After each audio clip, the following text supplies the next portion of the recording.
Do not let him finish that sentence. Claire Bennett's voice was calm, but it cut through the private dining salon of the Meridian with enough force to stop 20 conversations at once. Captain Robert Hayes stood near the head of the table, one hand resting against the back of a leather chair. He had entered to give the evening navigation report. The Millionaire investors were waiting for reassurance. Ethan Caldwell, seated beneath the soft glow of a brass pendant light, was waiting for the captain to say that the demonstration was proceeding exactly as planned. Hayes opened his mouth. Conditions remain stable, and we should reach the outer marker in approximately. The final word stretched strangely. His right hand released the folded napkin he had been holding. It fell beside his polished shoe. Claire saw the uneven line of his mouth. She saw the way his left shoulder stayed still while the other moved. She saw him blink as though the room had shifted half an inch to the side. No one else moved. "Call medical support now," she said. Ethan turned toward her. He was 52, white, broad-shouldered, and dressed in an ivory blazer over a pale shirt. His expression carried the controlled irritation of a man unaccustomed to being interrupted, especially by a waitress. "Miss Bennett," he said, "the captain is giving a routine report." Claire stood beside the service station in her white button-up shirt and wine-red apron, one hand still holding a coffee pot. His speech changed. His grip failed. One side of his face is not moving normally. A few guests looked at Hayes more carefully. Grant Mercer, the company's operations director, rose from his chair with a practiced smile. "Captain Hayes has been working long hours. That is all." Hayes straightened as if pride could correct balance. "I am fine." Claire placed the coffee pot down. "Sir, please do not return to the bridge alone." Ethan's eyes hardened. "That is enough." The room became painfully quiet. Beyond the windows, Narragansett Bay stretched dark and cold beneath the yacht's lights. The Meridian moved steadily through the water, its engines barely audible beneath the music from the salon. Claire looked at Ethan, not Grant. "You need a medical assessment before he continues command." "You are part of the catering staff," Ethan said.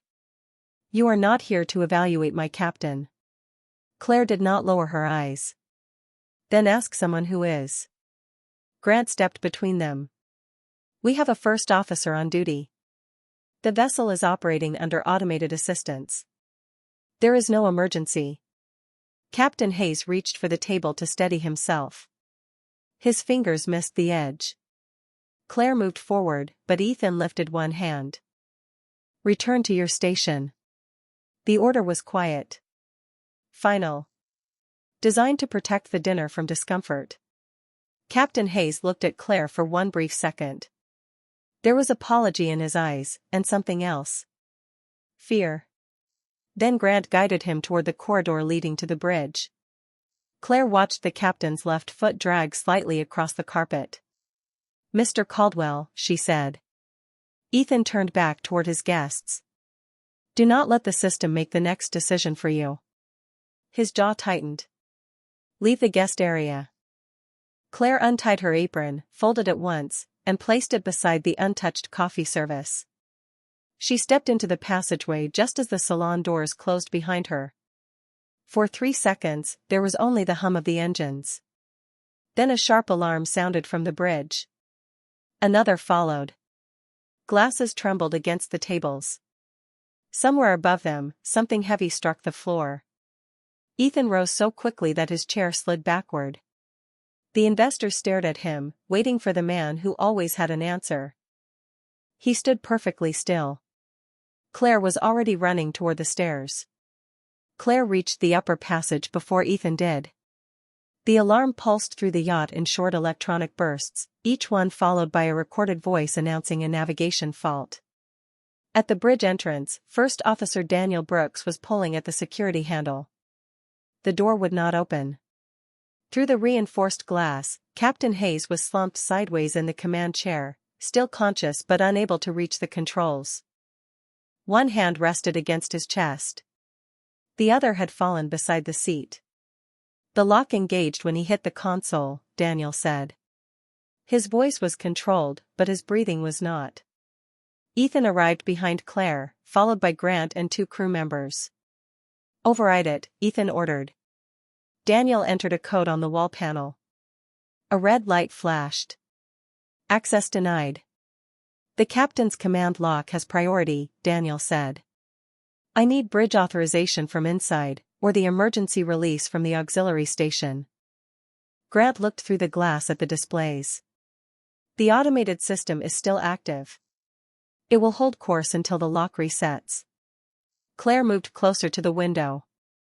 Beyond the captain, the navigation screen showed a curved demonstration route drawn across the bay. A second line, marked by shifting weather data, had moved several hundred yards east. The yacht was still following the first. "It is holding the wrong course," she said. Grant turned toward her. "You cannot determine that from here." Claire pointed through the glass. "The active route has not updated for the wind shift. Look at the heading and the current track." Daniel followed her finger. His face changed. "She is right. We are being pushed outside the safe center of the channel." Ethan looked at the water ahead. Rain had begun to mark the windshield in scattered drops. The yacht's lights reached only a short distance into the dark. "How long before the system corrects?" he asked. Grant answered first. "It will correct automatically." Daniel did not look away from the display. "It should have corrected already." A low vibration moved through the floor as the Meridian maintained speed. Claire glanced at the digital readout visible through the door. 14 knots, she said. "Too fast for this approach in changing conditions." Grant stepped in front of her. "Return downstairs. This is now a crew matter." Claire met his eyes. "Then let the crew answer. Where is the auxiliary helm?" Daniel looked toward the aft passage. "Behind the observation salon." "Emergency panel, port side. Does it have manual steering access?" "Limited access. Throttle, heading control, communication, and lock release if the system accepts the transfer." Ethan stared at Daniel. "Can you command from there?" "Yes, if we can disengage the demonstration mode." Another warning sounded. On the other side of the glass, Hayes tried to lift his head. His lips moved, but no sound reached them. Claire stepped closer. "Call medical consultation and the Coast Guard now. Give them our position, speed, and the time his symptoms began." Daniel reached for the radio clipped to his belt. Grant caught his arm. "Do not issue a distress call. We are not in distress." Daniel looked at him in disbelief. "The captain is incapacitated, the bridge is locked, and the vessel is leaving the updated channel." Grant lowered his voice. "A public call will reach every receiver in the harbor. This dinner is being monitored by investors." Claire's expression did not change. "The water is not monitoring your investors." Ethan turned toward Grant. For one moment, authority returned to his face. "Let him call." Daniel transmitted the situation in clear, measured language while Claire watched the route line move closer to a red boundary on the screen. "We need the auxiliary station," she said. Ethan looked at her. "You are not touching the controls. I did not ask to command your yacht." She pointed to Daniel. "He has the authority. I am asking whether you want him to reach the only station that still responds." The Meridian shifted beneath them. Not sharply. Just enough for the glasses in the distant salon to chime against one another. Through the forward windows, a green channel buoy appeared farther to starboard than it should have been. Daniel saw it and started toward the aft passage. Claire followed. Ethan hesitated. Grant stayed beside him. "The system can handle this," Grant said.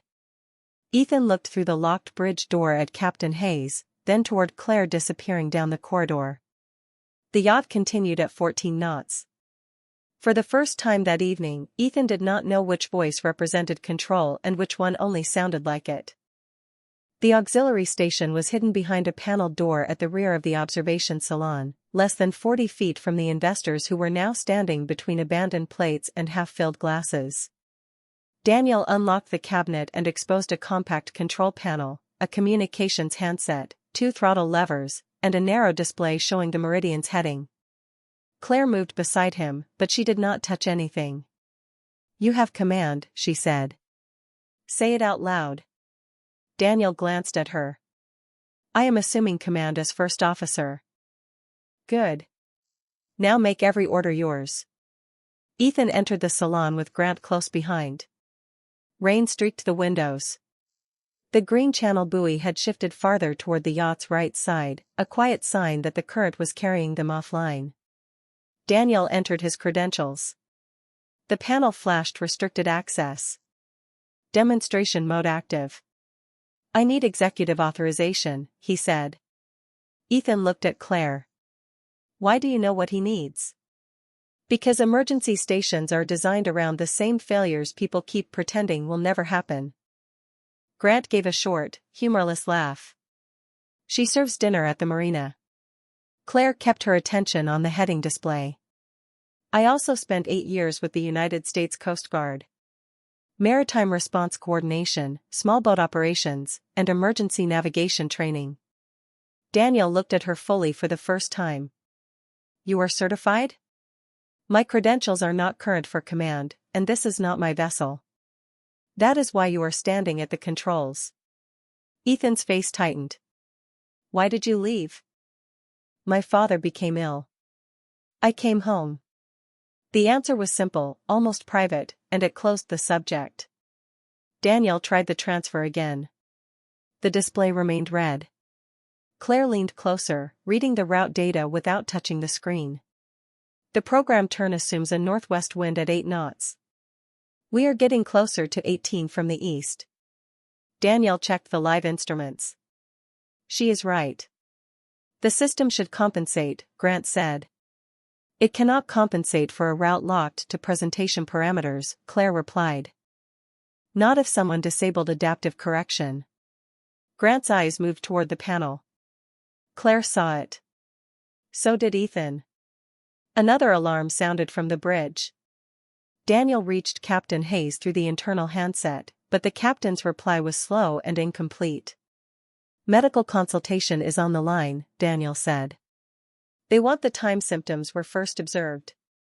Claire answered immediately. "Approximately 8 minutes ago. Uneven facial movement, weakened grip, altered speech, and loss of coordination." Ethan looked at her. "You recorded the time?" "I looked at the dining room clock when he dropped the napkin." The medical officer instructed the crew to keep Hayes seated, monitor his breathing, and avoid giving him food, drink, or medication while rescue support approached. A deck officer was sent to remain outside the bridge door and relay visual updates. Daniel placed both hands near the controls. "I can reduce throttle from here if Ethan authorizes the station." Claire looked through the rain-dark window. The buoy was closer now. Beyond it, the water appeared smoother and darker where the channel narrowed. "Reduce speed first. Do not force a hard turn against the current." Ethan removed a black access card from his wallet but did not place it on the reader. Grant stepped closer. "The moment you authorize this panel, the demonstration record becomes incomplete. The investors will see every override." Ethan stared at the card. The yacht continued forward at 14 knots. "What happens if I wait?" he asked.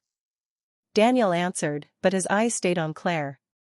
"We lose more room." Claire did not raise her voice. "He is the officer. I am only telling him what the water is already saying." Ethan looked toward the investors gathered behind the glass partition. Their confidence had become fear, and all of it was directed at him. Claire watched his hand remain suspended over the reader. "You do not need to trust me," she said. "Trust the first officer. Trust the instruments. Trust the buoy that is no longer where it should be." A second green light appeared through the rain, much closer than the first. Daniel's voice dropped. "Mr. Caldwell, I need authorization now." Ethan placed the card against the reader. The panel turned amber. Then green. Daniel took control. Claire stood beside him, eyes on the water, while the most powerful man aboard finally stepped back far enough for someone qualified to act. Daniel eased the throttles back in small, measured movements. The vibration beneath the floor softened as the meridian dropped from 14 knots to 10, then 8. Claire watched the channel lights through the rain, counting the seconds between each change in heading. "Hold the speed," she said. Daniel repeated the instruction as his own command. Holding 8 knots. The distinction mattered. He was the officer. She was the calm set of eyes beside him. Ethan stood behind them with the access card still in his hand. Grant remained near the doorway, his face tight with disbelief. "The system is going to flag every manual correction," he said. "Then let it," Ethan replied, though the words came slower than Claire expected. Daniel selected auxiliary steering. The panel answered with a warning tone. Demonstration mode still held priority over course control. It accepted throttle, not heading, he said. Claire looked at the route display. The programmed turn was beginning, even though the current had already pushed them east of the safe line. "Do not fight the turn all at once," she said. "Reduce the angle. Let the current carry less of the stern." Daniel adjusted the control by 2 degrees. The yacht responded with a delay. Outside, the nearest buoy moved across the window from center to left. Ethan's hand closed around the edge of the console. "Are we clear?" he asked. Daniel checked the depth and bearing. "Not yet." Claire watched the surface rather than the screen. Wind pressed low ripples against one side of the channel, but ahead, a dark patch of water remained strangely smooth. "There is stronger current near the bend," she said. "The display is averaging it." Daniel checked the live current sensor. 0.6 knots more than the route model. Grant stepped forward. "You cannot navigate a vessel this size by looking at the water." Claire turned to him. "No. But you can notice when the water disagrees with the software." Daniel reduced speed again. 6 knots. The alarms became less urgent, but they did not stop. Behind the glass partition, the investors had been moved away from the windows and seated near the center of the salon. 2 crew members secured loose service carts and cleared the passageways. Claire's folded wine-red apron remained beside the coffee station where she had left it, a small square of color in the middle of the controlled confusion.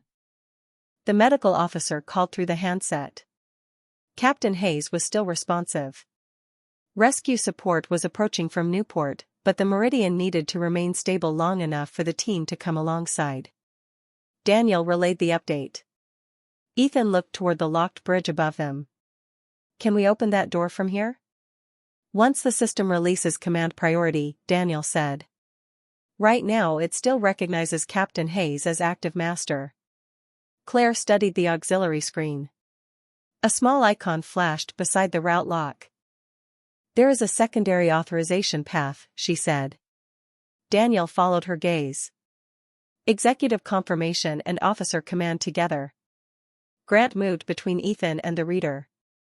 "That will terminate the demonstration session. All performance data will be marked invalid." Ethan looked at him. "The captain is trapped behind a locked door. And the vessel is stable now." "Temporarily," Claire said. Grant ignored her. "We are minutes from completing the route. Let the system finish. Then we can release the lock without destroying the launch." Through the rain, another buoy appeared too close to the meridian's port side. Daniel's eyes narrowed. "We are still outside the updated center line." Claire said nothing for a moment. She did not need to. The water was making the argument for her. Ethan looked at the investors, then at Grant, then at the access reader. His face had gone pale beneath the warm salon lights. "What exactly are you asking me to protect?" he said. Grant's answer came quickly. "The company." Claire's voice remained quiet. "A company is not protected when everyone aboard has to pretend the warning is less important than the presentation." Ethan stepped around Grant and placed his card against the reader. Daniel entered his officer code. The panel flashed red once, then amber. A message appeared: manual isolation requires confirmation. Daniel looked at Ethan. Once we confirm, steering assist may reset for several seconds. Claire kept her eyes on the channel. Hold the heading. Keep the engines even. Do not chase the first movement. Daniel nodded. Ethan pressed confirm. The auxiliary screen went dark. For one breath, the yacht seemed to belong only to wind, current, and the people willing to stay calm. Then the controls returned. Daniel steadied the heading. The Meridian moved back toward the safe center of the channel, one deliberate degree at a time. The auxiliary controls returned with a soft electronic tone, and Daniel held the Meridian on the corrected heading while Claire watched the channel marker settle into a safer line. For several seconds, no one spoke. The yacht moved at 6 knots, steady enough for the approaching rescue vessel to close the distance, but the warning panel remained amber. Daniel adjusted the heading 1 degree to starboard. The response was clean. Manual control is holding, he said. Ethan released the console edge, though his fingers remained stiff. Grant looked toward the investors and then back at the display. Good. We can restore demonstration mode once the captain is transferred. Claire studied the system status. One line did not match the others. The route module showed isolated, but a secondary process continued sending course commands every 5 seconds. Do not restore anything, she said. Daniel followed her gaze. It is still transmitting. Grant stepped closer. That is only the presentation overlay. Claire pointed to the command history. An overlay does not request steering authority. Daniel opened the expanded log. New entries appeared in sequence, each marked rejected by manual control. Desired heading.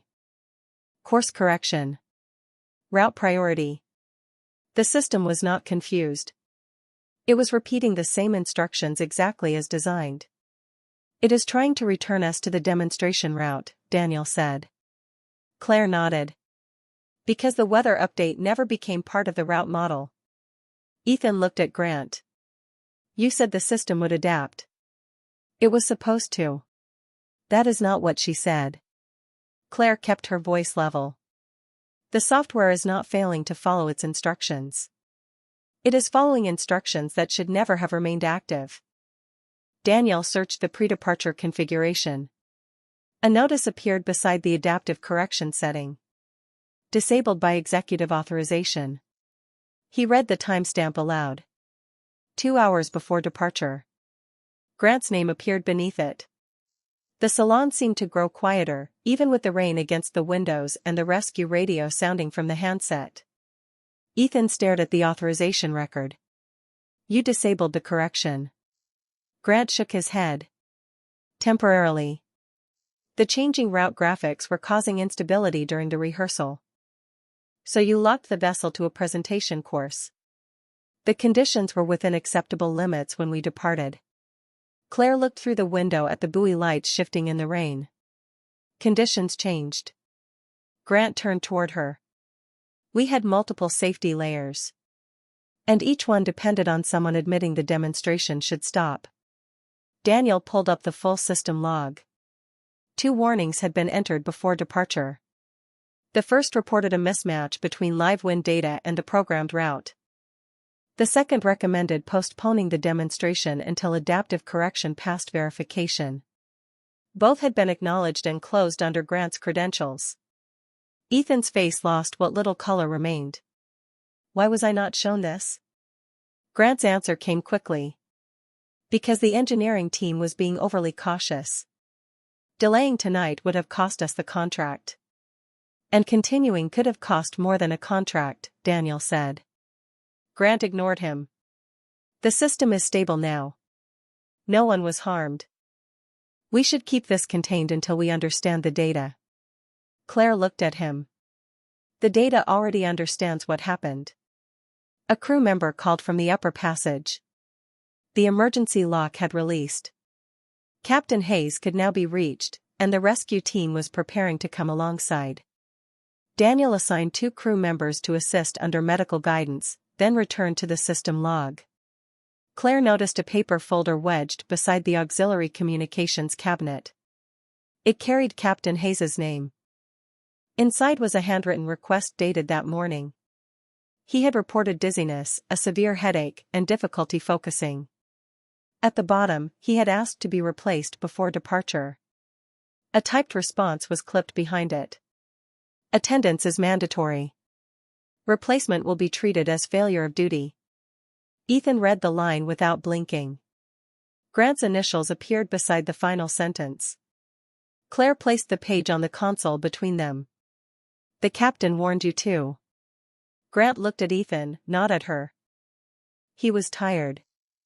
People say things when they are tired. Ethan lifted his eyes slowly. No. People say things when they need someone to listen. Outside, white rescue lights approached through the rain. Inside, the most dangerous system on the Meridian was no longer the software. It was the habit of making every warning prove itself twice. The rescue vessel came alongside under steady white lights, its crew moving with the quiet precision of people who did not need to announce their authority. Daniel reduced the Meridian to 4 knots and held the yacht on a stable heading while the medical team crossed over with equipment. Claire remained at the auxiliary station until Daniel confirmed the approach was secure. Only then did she step away from the controls. Ethan followed her toward the bridge. The emergency lock had released, and 2 crew members were helping Captain Hayes remain upright while the medical team assessed him. His face looked tired, but his eyes were open. Claire stopped several feet away, giving the professionals room. The first symptoms were observed approximately 20 minutes ago, she said. Uneven facial movement, reduced grip, altered speech, and loss of coordination. He reported dizziness and a severe headache earlier today. One of the medical responders nodded and repeated the timeline back for confirmation. Ethan stood near the doorway in his ivory blazer, wet at one shoulder from the rain that had blown through the upper passage. Captain Hayes looked toward him. His words came slowly. I told Grant. Ethan stepped closer. I found the request. Hayes closed his eyes for a moment. He said I would be replaced. Grant had followed them into the passage. That is not what I said. Claire turned her head. Your written response says replacement would be treated as failure of duty. Grant's expression tightened. It was a management term. It did not mean he would lose his job. Captain Hayes opened his eyes again. It meant exactly that to me. No one raised a voice. The sentence did not need help. The medical team prepared Hayes for transfer while Daniel returned to the auxiliary station and maintained command. Ethan watched the captain being moved toward the service deck. For years, he had believed silence meant agreement. Now he could see how easily silence was manufactured when the price of speaking became too high. Grant, he said, you are relieved of operational authority effective immediately. Grant stared at him. You cannot make that decision in the middle of an incident. I just did. The board will want context. They will have the system logs, the medical request, and your authorization record. Grant looked toward Claire. This is because of her. Ethan's answer came without hesitation. No. This is because she noticed what you chose to ignore. He instructed security to remove Grant's access card and accompany him to a guest cabin until the Meridian returned to port.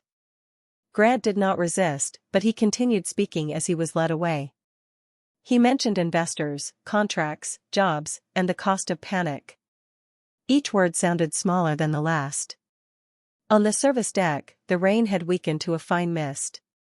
Captain Hayes was transferred safely to the rescue vessel while Claire stood beside the medical officer and confirmed the timeline one final time. Before the team separated, Hayes lifted one hand toward her.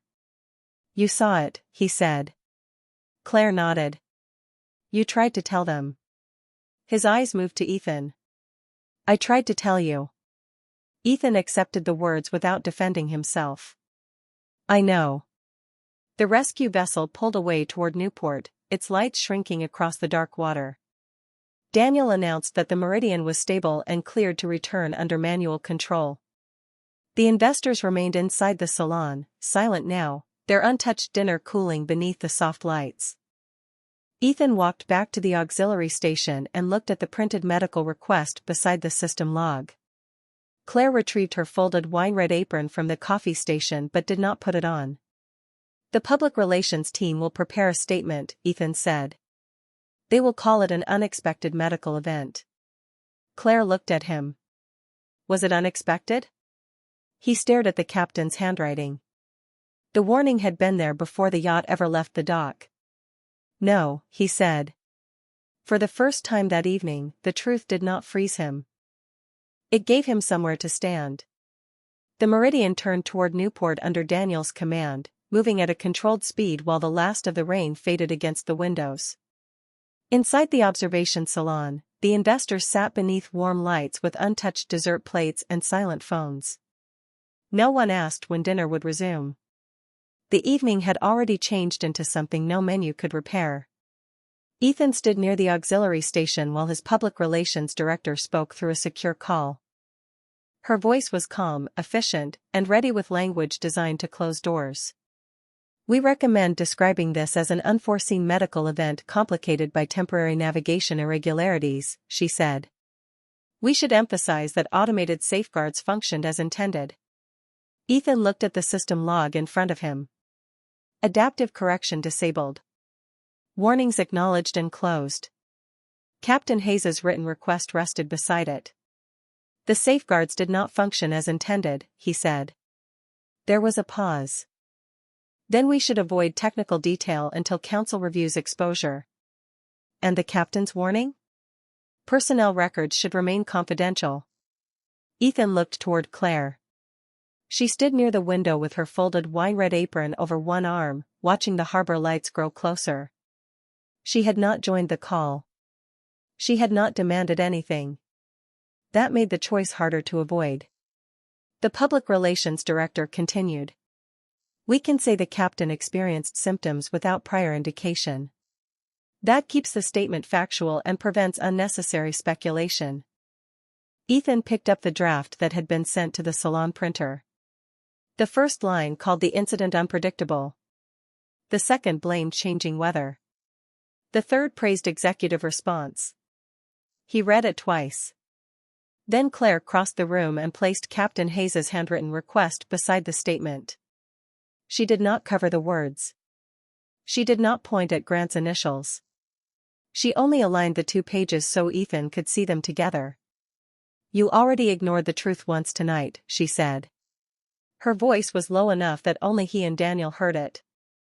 Ethan stared at the captain's sentence. "I am not medically fit to command tonight." The words had existed before the dinner, before the alarms, before Claire's warning. He had not written the response beneath them, but he had created the kind of company where Grant believed that response would be rewarded. Who else knew? Ethan asked Daniel. Daniel opened the personnel log. The medical request went to operations. The navigation warnings went to Grant and the demonstration team. Neither was escalated to the bridge crew or to you. Ethan nodded slowly. But I hired him. I approved the reporting structure. I made the launch the measure of success. The public relations director spoke again through the call. "Mr. Caldwell, we need a decision before the yacht reaches the marina. Reporters are already gathering." Ethan looked through the glass. Along the waterfront, white news lights had begun to appear near the dock. Grant's removal had reached someone ashore. The rescue response had been heard over marine radio. There would be no quiet arrival. "Prepare a full timeline," Ethan said. "Include the captain's request, the 2 software warnings, Grant's authorization, and the time Miss Bennett first raised concern." The director hesitated.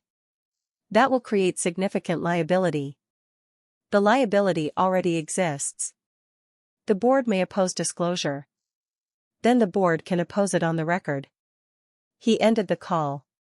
Behind him, one of the investors rose. "Ethan, before you make this public, think about the contracts attached to tonight. Ethan turned.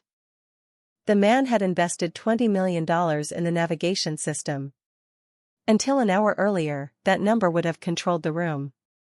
Now it sounded like another warning designed to disappear into silence. I am thinking about what was attached to tonight, Ethan said. A captain who asked to be replaced. A first officer denied critical information. A crew placed beneath a system configured for presentation instead of conditions. He looked toward Claire. And a waitress who saw more clearly than the people paid not to look away. Claire did not smile. This was not victory. Captain Hayes was still on his way to the hospital, and truth did not become noble simply because it arrived late. The Meridian entered the harbor at 4 knots. Camera lights waited beyond the dock. Ethan folded the prepared statement in half, then again, until the words defending him were too small to read. He placed it beside the captain's note. For once, the most important decision he made was not what to say.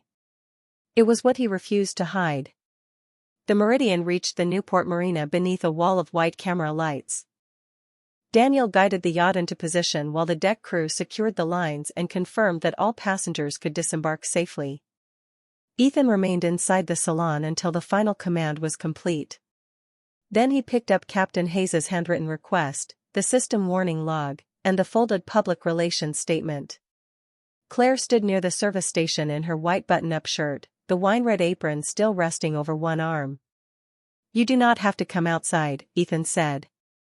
I know. The reporters will ask who you are. Then tell them what I did, not what you want me to become. Ethan nodded. He stepped onto the aft deck first. Reporters called his name from behind the marina barrier. Investors moved toward waiting cars, avoiding the cameras. Grant was escorted ashore through a separate entrance after his company access had been suspended. Ethan approached the microphones without a prepared speech.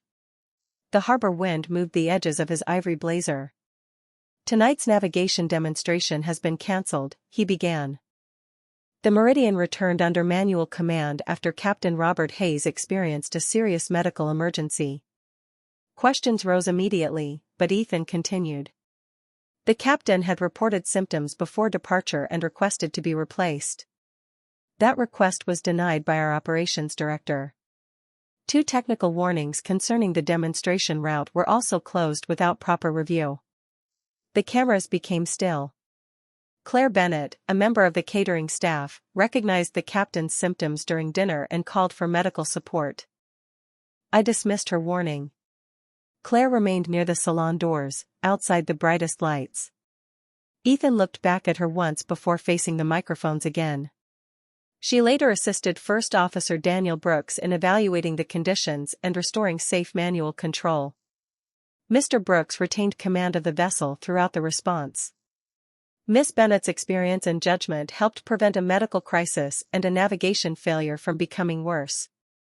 A reporter asked whether the automated system had malfunctioned. Ethan held up the printed log. The system followed a demonstration route that should never have remained active after conditions changed. An executive authorization disabled adaptive correction before departure. We are turning over the complete record to an independent maritime safety review. Another voice called, who approved that authorization? Ethan answered without hesitation. Grant Mercer, our operations director. He has been suspended from all duties pending investigation. Did you know about the warnings? No, Ethan paused. But I created a structure where protecting the launch mattered more than escalating bad news. I did not read the warnings because people beneath me had learned what happened when they interrupted the schedule. That responsibility is mine. Behind him, Claire lowered her eyes for a moment. Not from embarrassment. From the quiet recognition that he had finally said the part most powerful people avoided. Ethan announced that the technology launch would remain cancelled until an outside review confirmed both technical and human safety procedures.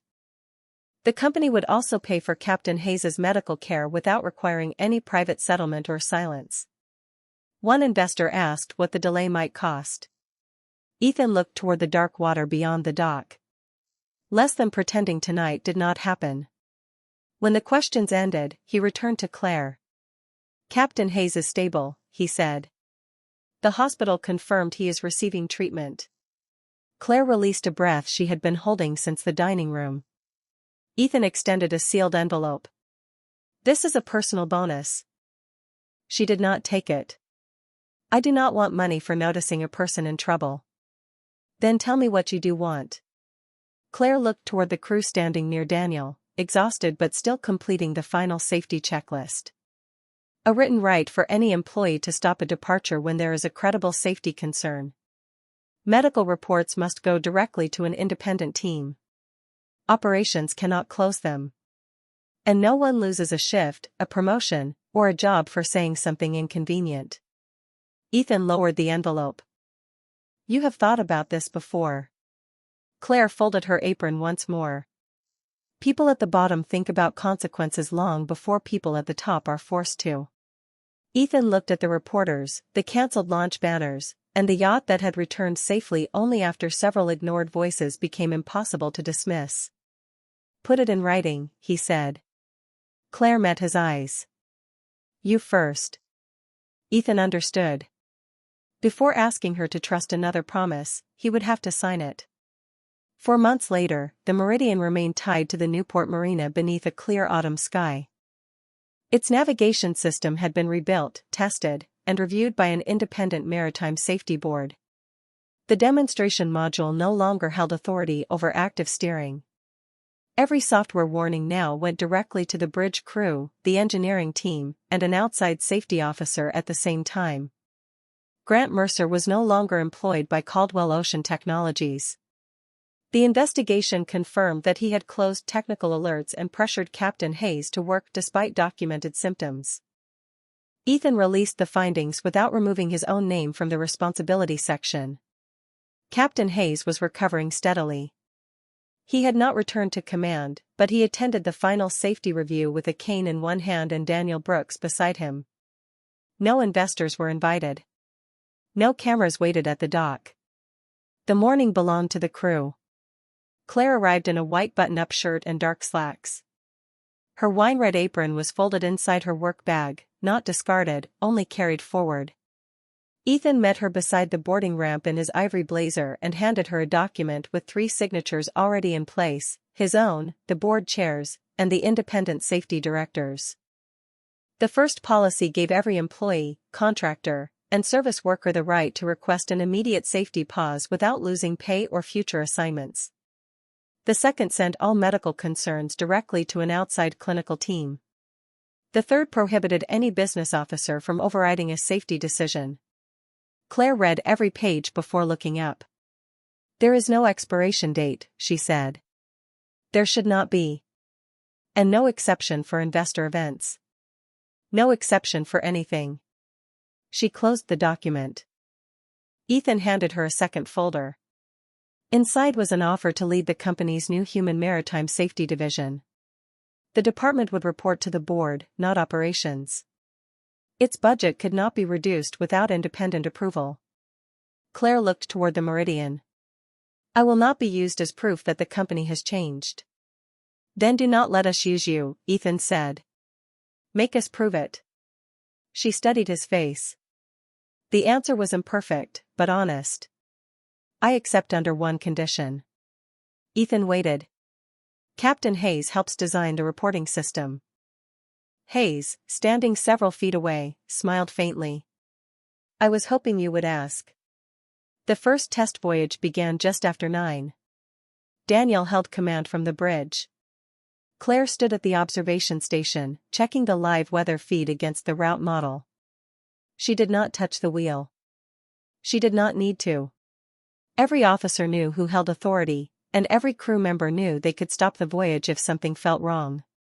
Ethan remained near the rear console, quiet, listening as Daniel called each heading change. Halfway through the harbor, a junior deckhand reported an unusual vibration near the port equipment bay. Months earlier, the warning might have been dismissed as nervousness. Daniel reduced speed immediately. The system was checked. A loose mounting bracket was found and secured before the Meridian continued. No one complained about the delay. No one asked what it cost. When the yacht returned to open water, Ethan joined Claire by the window. "Why did you help me after I dismissed you?" he asked. Claire watched the sunlight break across the calm surface. "I did not help you because you were powerful." "I know. I helped because everyone else was waiting for power to act." Ethan looked toward Daniel, Captain Hayes, and the young deckhand whose voice had just changed the schedule. "And now?" Claire nodded toward the bridge. "Now they do not have to wait." The Meridian continued forward at a safe speed, guided by trained hands, honest reports, and a silence no longer used to hide fear. Ethan had once believed leadership meant keeping control of the wheel. Claire taught him that sometimes leadership meant making sure the quietest person aboard could still change the course.